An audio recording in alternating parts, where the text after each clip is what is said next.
အမွေစိန်လှုပ်လိုက်ပါအောင်မယ်ဒီမတ်ငွေတောင်ဆိုတဲ့နတ်ကအမျိုးသမီးနတ်လေ तू ကောက်လိုက်ပြီဆိုလို့ရှိရင်ဟိုယောက်ျားစစ်တွေလည်းတယောက်မှမပါဘူးပြီးတော့မှမာမီလေးကြီးကောက်ထားတာဟိုထမိန်နေကဝင်နေနဲ့တော့အဲ့လိုမျိုးပေါ့အဲ့ခါကျတော့နတ်အရာဆိုရင်တော့မတ်ငွေတောင်ကမိန်းမမာမီကလိပ်ပြာအရာဆိုရင်တော့ယောက်ျားအနေနဲ့သူတို့ကညားနေကြတာနော်အဲ့ဒါနတ်လင်မယားပေါ့ကွယ်ဒါလက်ခံလို့ရတယ်လေမာမီဆိုပေမဲ့ခုနပြောသလိုပေါင်ကြားထဲမှာရွှေနှလုံးနဲ့မောင်ညူကြီးပါတဲ့ခါကျတော့ဒါလက်ခံလို့ရတယ်အဲ့လိုနဲ့မာမီကစီးပွားရေးတွေအဆင်ပြေတဲ့ခါကျရိုးရဲသွားပြီးတော့ဖြတ်ဖောက်ချုပ်လုံးလိုက်ရောလုံးလိုက်တဲ့ခါကျတော့ဒီရွှေနှလုံးနဲ့မောင်ညူကြီးကဖြုတ်ခဲ့ပြီးတော့စမူစာကြီးဖြစ်သွားအဲ့လိုနဲ့ဗမာပြည်ပြန်ရောက်လာတဲ့ခါကျတော့ဒီမန်းငွေတောင်နဲ့မာမီနဲ့ကဟိုမာမီကဟိုစမူစာကြီးဖြစ်သွားပြီဆိုတဲ့ခါကျ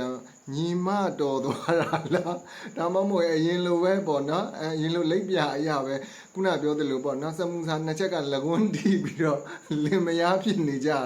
အဲ့ဒါငါစဉ်းစားလို့မရဘူးဖြစ်နေညနေအဲ့ဒါစဉ်းစားနေတာမင်းတို့တွေလည်းစဉ်းစားလို့ရရင်ကွန်မန့်မှတ်ခဲ့ပြီးရော